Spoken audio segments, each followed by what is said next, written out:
Hey everybody, David with No Chaser, and today's topic is about methadone. What is it? How is it used? How do I get it? Just joking. I mean, unless you were wondering about methadone maintenance treatment. Um, so, methadone is it's an interesting subject in terms of just addiction and addiction treatment and recovering. And if you're just curious about it, and I will go into a little bit of my own experience with being on methadone maintenance sort of treatment and whatnot.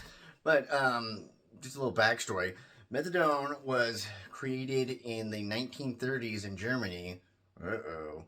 There's actually this urban legend that it was under the medication term called dolafine. Like, there's this urban legend, I guess, that it was named after like Adolf Hitler, like Dolphine. That's not. It's not named after Adolf Hitler. But it actually comes from the two words. The dolo is Latin for. I'm looking at my notes here. Pain, and the finis for the fiend part is N. So it literally that dolphine name. It's the Latin terms. It means pain ends pain. And that's kind of what it was. The idea of it's a synthetic opioid, which is like one of the good ones that humans create because just the normal drugs that occur naturally in the world like opium poppy is not good enough. We need more stuff like fentanyl and all that nice stuff. And I don't know what originally if it was created for pain management, but the way it is used now in sort of methadone maintenance treatment is a sort of two good thoughts of it. It is a way to get off opioids. If you're addicted to pills or heroin or fentanyl nowadays, or even in some sort of sense a harm reduction. And so, and interestingly enough, in methadone clinics where it is doled out, not Adolf Hitler out, okay, I'm going to stop with that. But where it's actually, sometimes even by the state, sometimes private clinics, but you actually go to a place where they give you this medication. And it is seen as that, as a medication. And the difference is, though, you're like, wait, so what is really you're just getting, because it creates that sort of, the pleasurable feelings that, like, opioids, like, create. But it's, where it differs in this way is that what it will do is, it is a sort of a different acting version where it's much more measured, and you don't get like for people that as they progress in their opiate use where they start shooting up and stuff, there's the blast of like the really big high, but it's not to create that, and it's in a way to get off of you kind of switch over into this, and it's more, like I said, not only more measured and clinically doled out and used in this way where, and again, it seems strange to people because it has this weird sort of like cognitive dissonance where you're getting this medication that, here's the tricky part. People are like, well, you're still getting high, and it is getting you a sort of, to be honest, a sort of buzz. I mean, there is a sort of high that comes with it. I mean, we can't deny that. It's just like, because again, people are touchy about it because they're like, I'm really trying to get off drugs and alcohol. I'm really trying to better my life. Don't say that I'm like just getting high off this stuff. And that's not really what I'm saying. But that is incorporated in the way of its feeling. And so, for instance, my experience, so I consider myself an alcoholic, but I have dual citizenship. I'm super into drugs too. And I actually really started out in my addiction journey with opiates. When I was 15, got addicted to pills because of cool.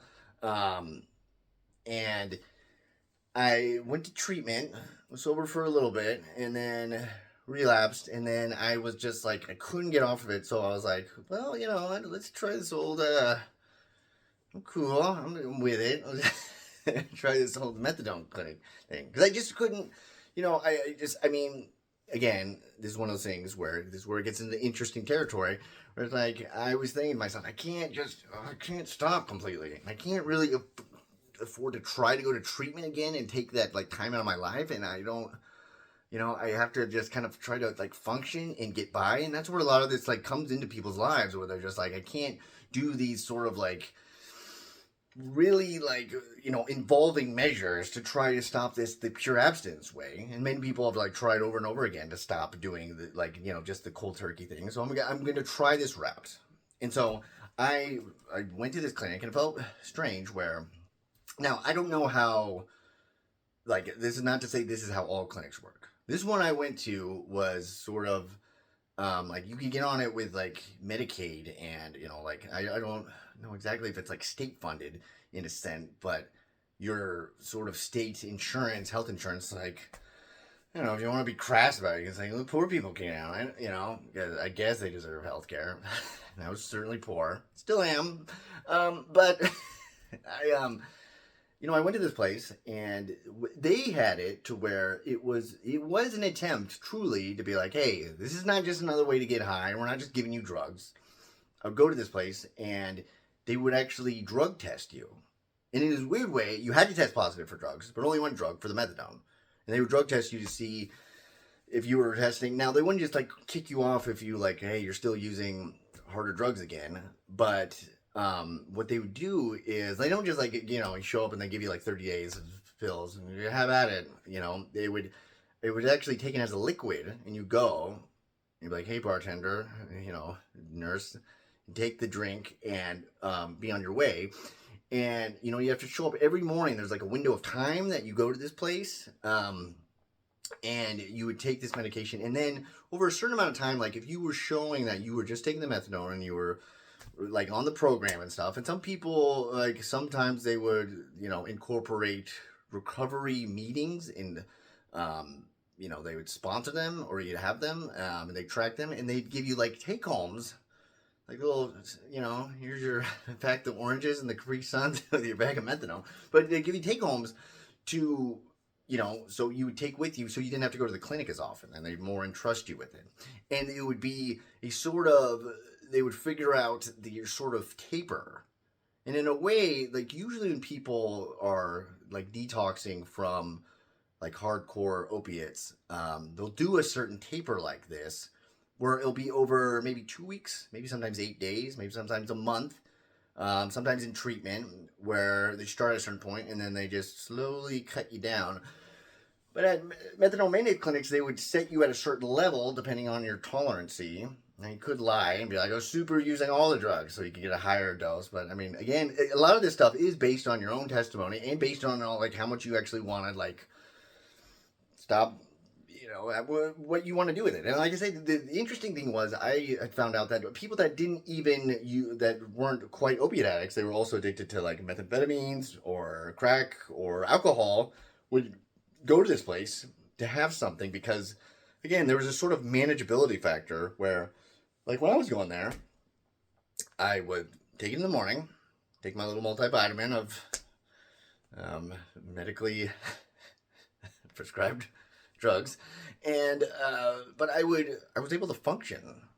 I remember this is when I went back to college. This is when I did higher education, dude, higher, man.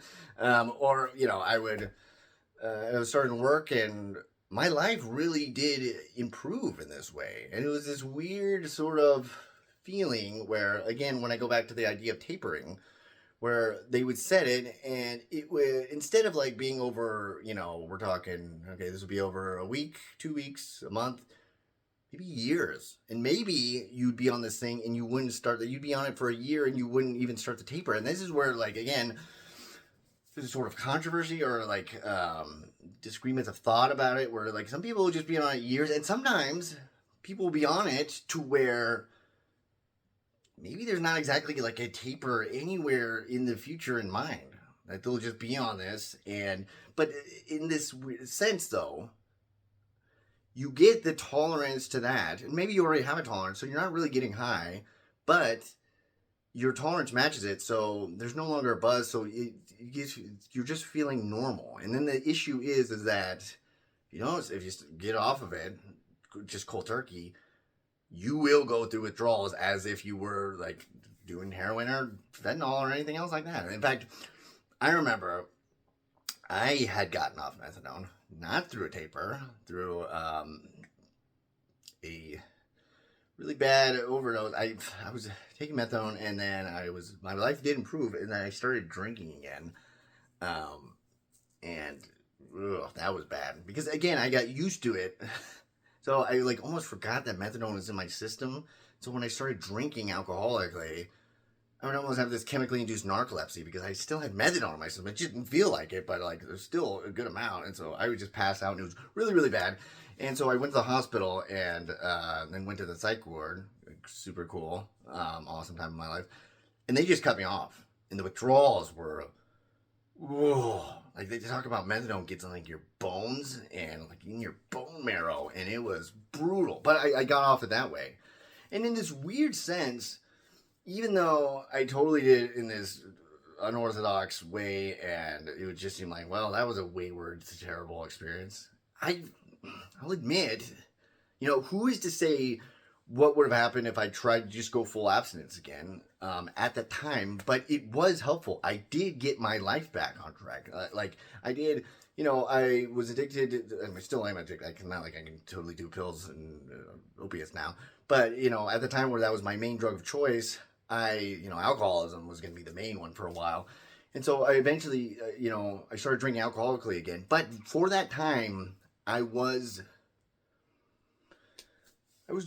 functioning. I was doing well. I was able to like put my life together. So I would just go to this clinic, and it was truly this sense of harm reduction. And some people, again, it goes to this controversial idea where again there's this weird like even societal cognitive dissonance. Where I use that word a lot, and believe me, I only learned it because someone taught me it. Like, if you don't know, it's like these two incorporating ideas in your mind, and you can think of it as like even a social consciousness, where there's like these two sort of like ideas that are clashing together in this way, where it's this sense of like this is helpful, but wait, you're still getting administered drugs. It's just in a clinical sense, but you're still addicted to these things. I mean, you're addicted, and you're getting these drugs, but.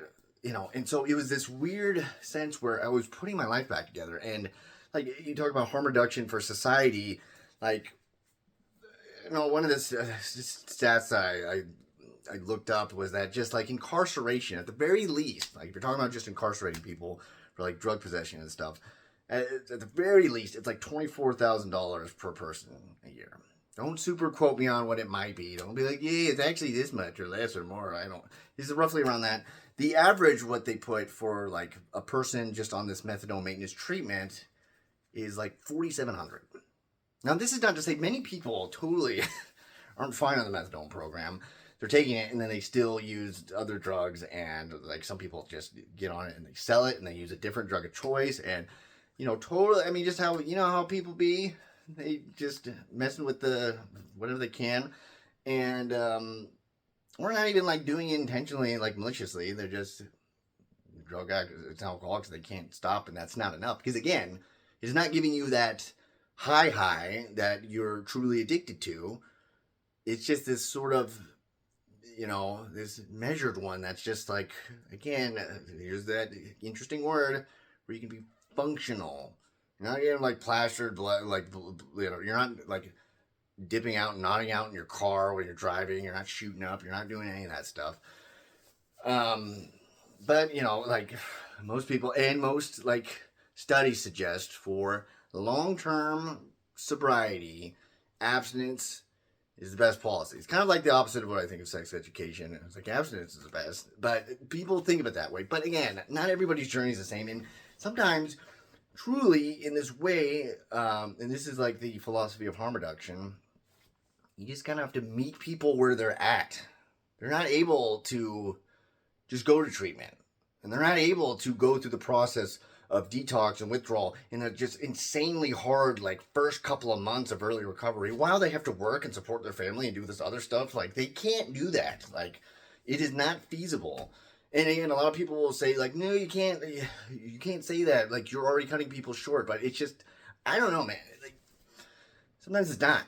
So Methadone, it is. And that is one of the other forms. I'll talk about the newer kind of Methadone 2.0 of Suboxone, Subutex in a different video here. But Methadone's been around for a while, and it's still alive and kicking, and it's, yeah, a lot of stuff to chew on. Don't chew on the pills. Or I don't know. They prescribe pills too. I was prescribed the liquid. Didn't taste very great.